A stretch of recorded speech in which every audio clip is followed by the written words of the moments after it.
Hello students, मैं निकी यादव और आप देख रहे हैं आपका अपना YouTube channel maths by Nikki Yadav net से आ रहा है। स्टूडेंट्स, आज हम गेम थ्योरी के एक नए टॉपिक स्ट्रेटजी पर बात करेंगे। यहाँ पे हम बात करेंगे कि स्ट्रेटजी होती क्या है, क्या क्या इसके टाइप्स हैं और टाइप्स के बारे में बात करेंगे।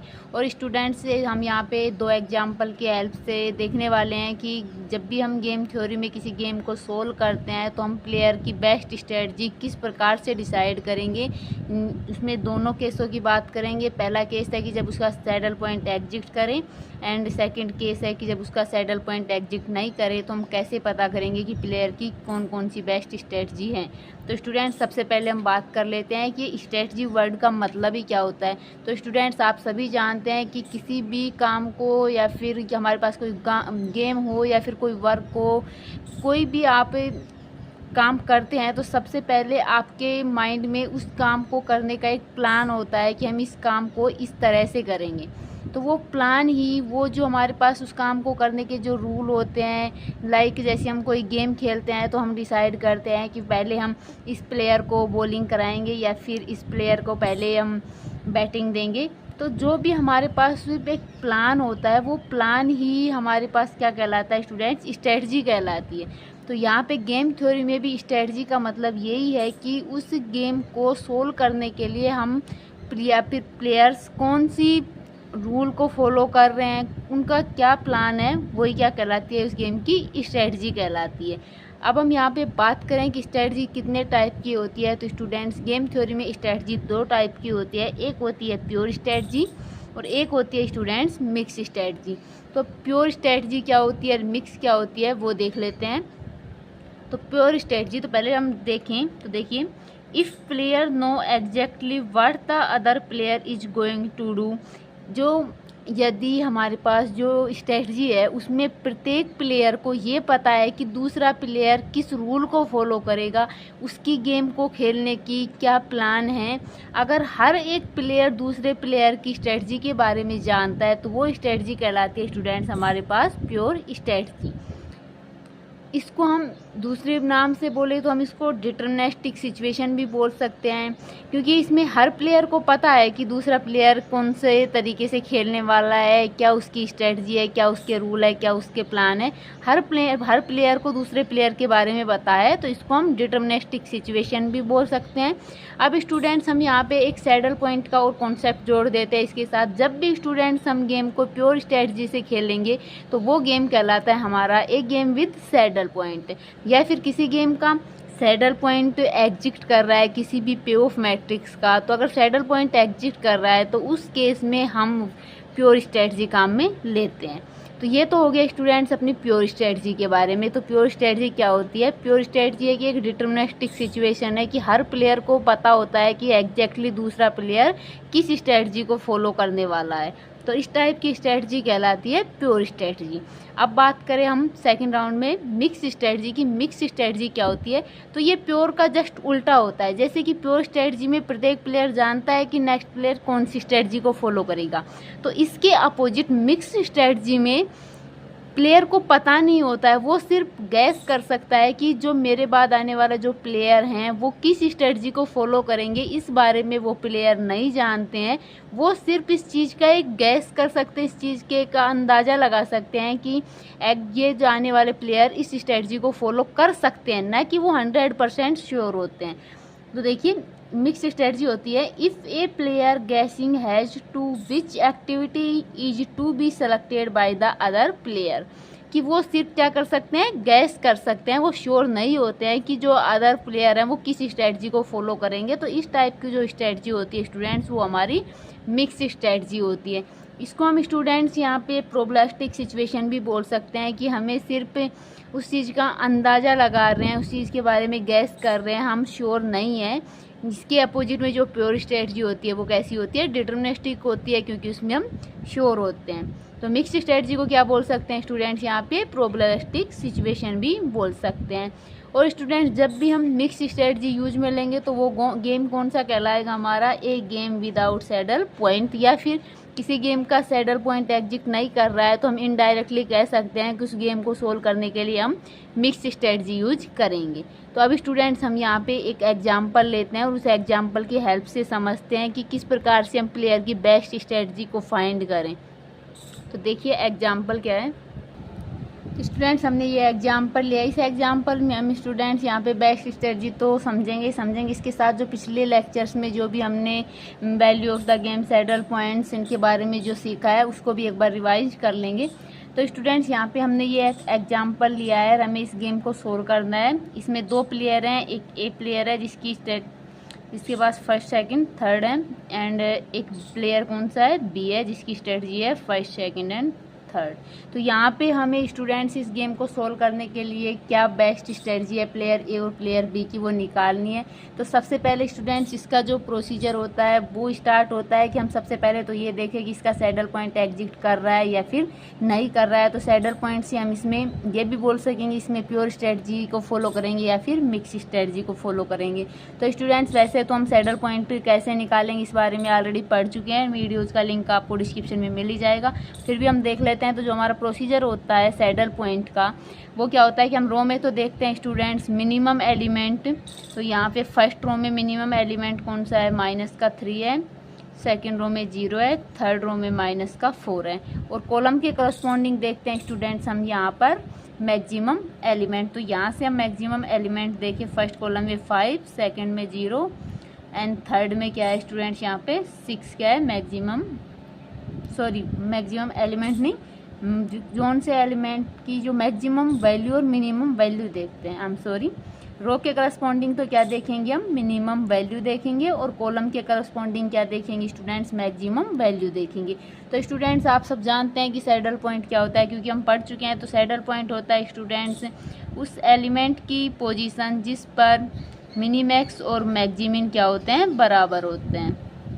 तो मैक्सिमिन और मिनीमैक्स भी आप पढ़ चुके हैं। तो यहाँ से हम डायरेक्ट देखेंगे स्टूडेंट्स मैक्सिमिन की वैल्यू क्या होगी, मैक्सिमिन दैट मीन्स मिनिमम का मैक्सिमम। तो मिनिमम वैल्यू ये रही, तो हमारे पास इसमें मैक्सिमम वैल्यू क्या है 0, तो मैक्सिमिन क्या आ जाएगा स्टूडेंट्स यहाँ पे 0 आ जाएगा, और मिनीमैक्स मतलब मैक्सिमम का मिनिमम। तो यहाँ पे मैक्सिमम वैल्यू रही, इनमें मिनिमम क्या है 0 है, तो यहाँ पे मिनीमैक्स की वैल्यू भी क्या आ जाएगी 0। आप देख सकते हैं दोनों ही वैल्यू क्या है, बरोबर है, और क्या है 0। तो 0 एलिमेंट की जो पोजीशन होगी वही क्या होगा, हमारा सैडल पॉइंट होगा। तो स्टूडेंट्स यहाँ से आप देख सकते हैं 0 एलिमेंट की क्या पोजीशन है, सेकंड रो और सेकंड कॉलम।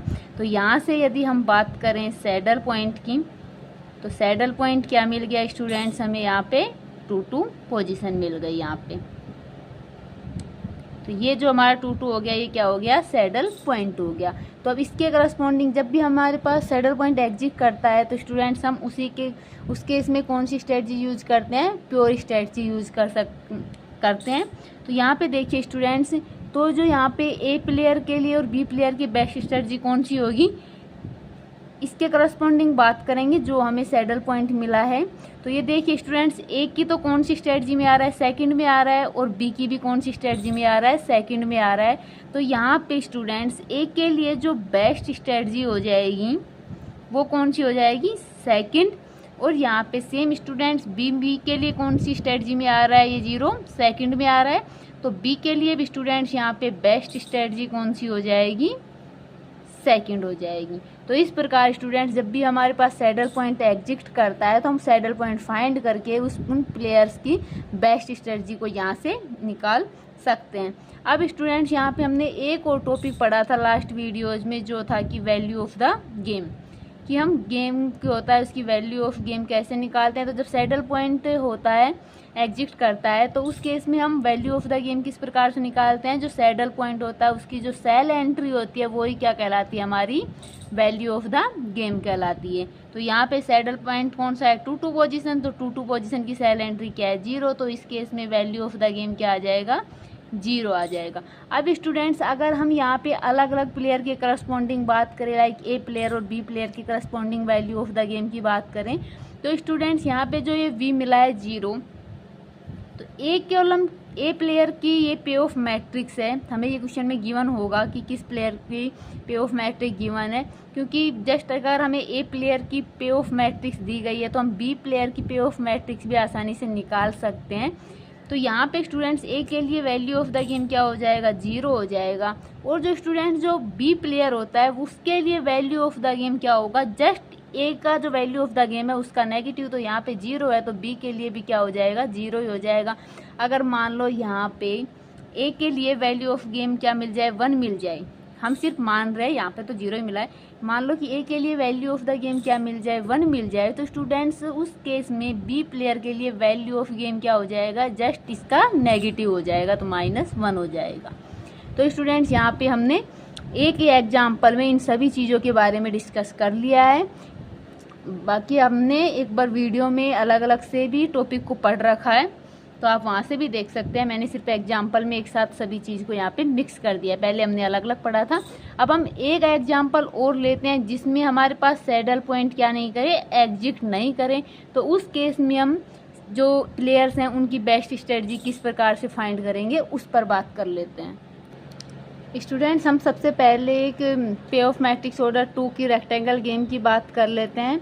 इसी के बेस पर हम ऑर्डर 2 से ज़्यादा की पे ऑफ मैट्रिक्स होगी, जैसे कि 3, 4, 5, तो उनका भी हम इस ऑर्डर में डिक्रीज करके बाय द डोमिनेंस प्रॉपर्टी उसके भी हम स्ट्रेटजी फाइंड कर सकते हैं। तो पहले हम ऑर्डर 2 की पे ऑफ मैट्रिक्स के लिए समझ लेते हैं। तो स्टूडेंट्स हमने यहाँ पे माना है कि 2 प्लेयर हैं, एक प्लेयर ए है और सेकंड प्लेयर बी है।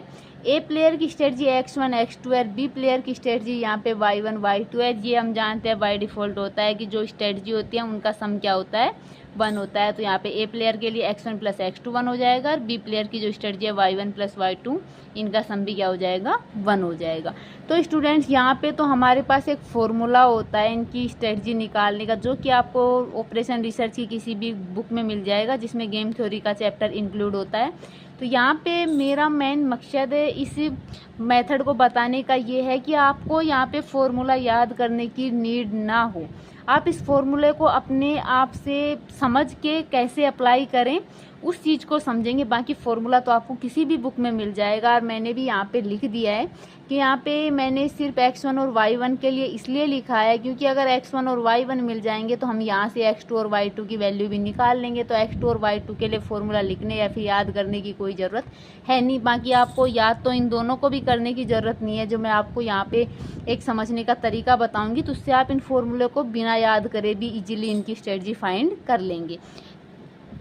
तो हम यहाँ पे देख लेते हैं। पहले तो मैं एक एग्जाम्पल लेती हूँ और उस एग्जाम्पल से इसको कैसे याद करेंगे इस फॉर्मूले को, देखिए। तो स्टूडेंट्स हमने यहाँ पे ये एग्जाम्पल लिया है। तो स्टूडेंट्स हम यहाँ पे प्लेयर ए और बी की क्या करेंगे, स्ट्रेटजी की वैल्यू निकालेंगे कि कौन सी इसकी बेस्ट स्ट्रेटजी है और उनकी वैल्यू क्या है।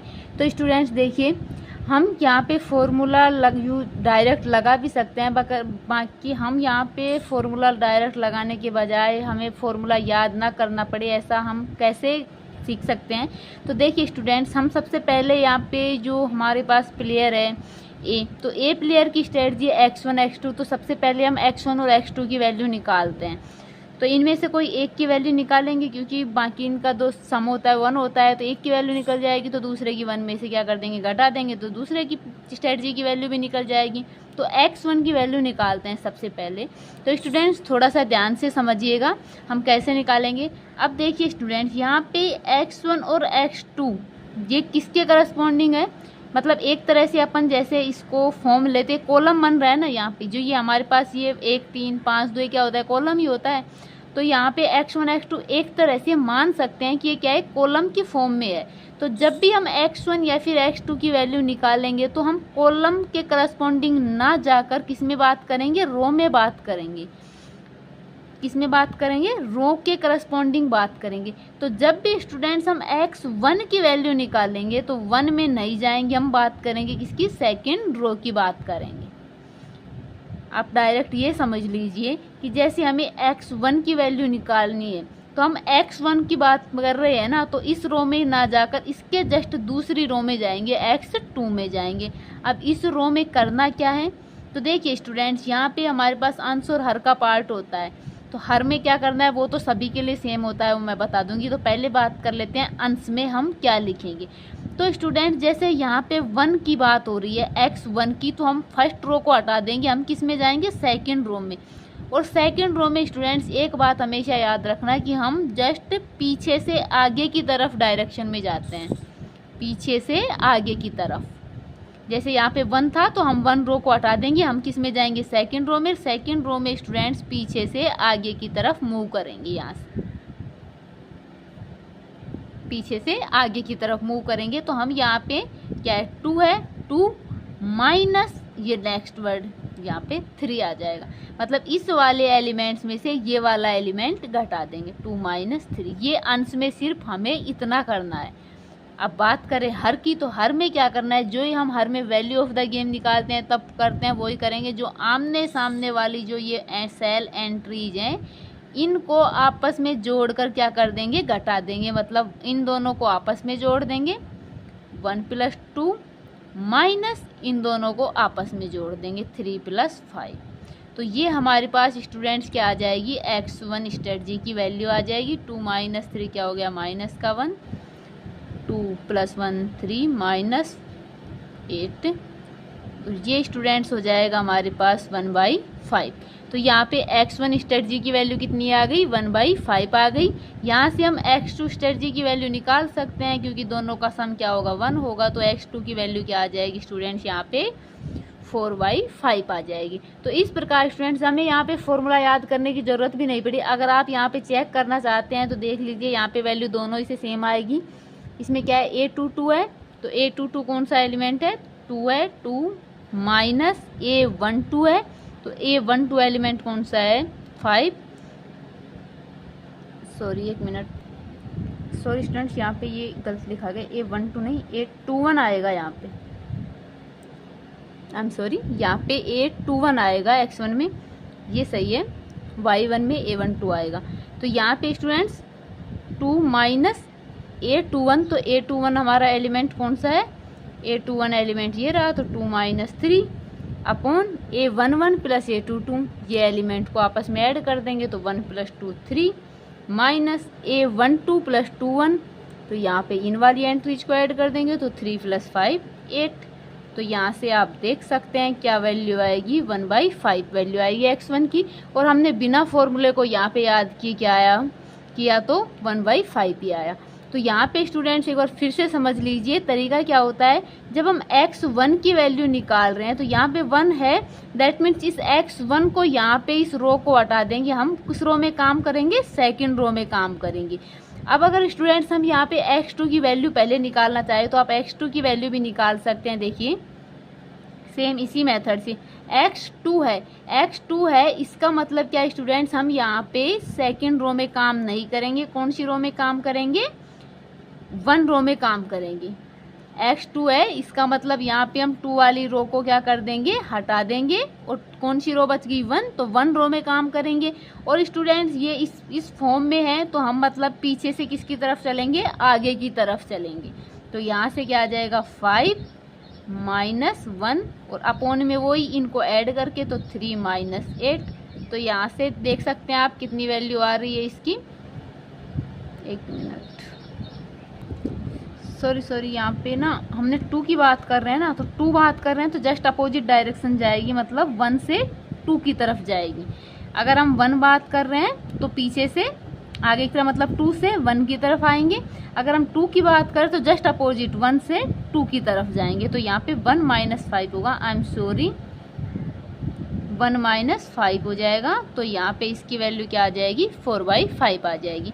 एक बार फिर से समझ लीजिए, जब हम x1 की बात करेंगे तो डायरेक्शन क्या होगा, 2 से 1 की ओर, मतलब जो यहाँ पे वैल्यू होती है उसकी ओर हम डायरेक्शन में जाते हैं। जैसे 1 है तो यहाँ पे हम 1 की ओर आएंगे, जैसे 2 है तो यहाँ पे हम 2 की ओर जाएंगे। बस ये ध्यान रखना, अगर 1 है तो हम दूसरी रो में जाएंगे, और यदि 2 है तो हम फर्स्ट रो में काम करेंगे। तो स्टूडेंट्स यहाँ पे हमने x1 और x2 की वैल्यू इस प्रकार से निकाल ली। सेम यही प्रोसीजर हमें करना होता है जब हम b की स्ट्रेटजी y1 और y2 की वैल्यू निकालते हैं। तो इसमें भी देखिए स्टूडेंट्स हम किस प्रकार से करेंगे। इसमें बस स्टूडेंट्स डायरेक्शन हमें वही समझना है, वही मेथड है, सिर्फ एक चीज़ का फ़र्क है। आप यहाँ से स्टूडेंट्स देख सकते हैं कि जो y1 और y2 है वो एक तरह से रो फॉर्म में है, तो मतलब हमें काम किस में करना है, कॉलम में काम करना है। या फिर हम ऐसे भी बोल सकते हैं, जैसे क्या है y1 है तो यहाँ पे हम 1 कॉलम में काम नहीं करेंगे, कौन से में जाएंगे, 2 कॉलम में जाएंगे। मतलब y1 की वैल्यू निकाल रहे हैं तो y1 को हटा देंगे, बचेगा कौन सा हमारे पास y2। और यहाँ पे 1 की वैल्यू निकाल रहे हैं, दैट मीन्स हमारी जो डायरेक्शन होगी वो किधर होगी, 1 की तरफ होगी। तो यहाँ पे क्या हो जाएगा, 2 - 5 आ जाएगा। और अपॉन में स्टूडेंट्स वही जो हम करते आए हैं, इन एंट्रीज को आपस में जोड़कर घटा देंगे तो क्या आएगा, 1 + 2 3 - 3 + 5 8। तो यहाँ से स्टूडेंट्स आ जाएगा -3/5। अब डायरेक्ट भी y2 की वैल्यू निकाल सकते हैं, एक बार एक में से घटा करके, और हम फॉर्मूले उससे डायरेक्ट अपने जो यहाँ पे मेथड अप्लाई किया है उससे भी निकाल लेंगे। तो यहाँ पे आ जाएगा 2/5। अब हम यहाँ पे अपने इसी मेथड को अप्लाई करके y2 की वैल्यू निकालते हैं। तो देखिए y2 दैट मीन्स हम यहाँ पे 2 कॉलम को तो हटा देंगे और कौन से कॉलम में काम करेंगे, 1 वाले कॉलम में काम करेंगे। अब स्टूडेंट्स यहाँ पे किसकी वैल्यू निकाल रहे हैं, y2 की, तो 2 की वैल्यू निकाल रहे हैं, मतलब यहाँ पे हम 2 की तरफ डायरेक्शन लेंगे। तो मतलब 1 में से क्या घटाएंगे, 3 घटाएंगे, तो 1 - 3 और अपॉन में क्या आ जाएगा, वही इन एंट्रीज का सम का डिफरेंस आ जाएगा, तो 3 - 8। तो यहाँ से आप देख सकते हैं -2/- 5 तो 2/5। तो आप यहाँ पे देख लीजिए दोनों वैल्यू इक्वल हैं। तो हमने यहाँ पे एक माइनस करके घटाया तो भी 2/5 और हमने जो ट्रिक लगाई उससे भी 2/5। तो यहाँ पे स्टूडेंट्स आप बिना फॉर्मूले को याद किए हुए डायरेक्ट भी स्ट्रेटजी की वैल्यू निकाल सकते हैं। अब स्टूडेंट्स ये तो हो गया कि हमारे पास क्या हो, ऑर्डर 2 की पे ऑफ मैट्रिक्स हो। अगर हमारे पास स्टूडेंट्स ऑर्डर 3, 4, 5 इन ऑर्डर की अगर पे ऑफ मैट्रिक्स हो और उसका सैडल पॉइंट एग्जिस्ट ना करे तो उनकी स्ट्रेटजी की वैल्यू किस प्रकार से निकालेंगे। तो स्टूडेंट्स हमारे पास सेम कॉन्सेप्ट होता है जो कि हमने लास्ट वीडियो में पढ़ा था, डोमिनेंस रूल वाला। पहले तो स्टूडेंट्स हम डोमिनेंस रूल अप्लाई करके उसके ऑर्डर को डिक्रीज करके ऑर्डर 2 में चेंज कर लेंगे, फिर उसका सेम यही मेथड करके हम क्या निकाल देंगे, उसमें स्ट्रेटजी निकाल देंगे।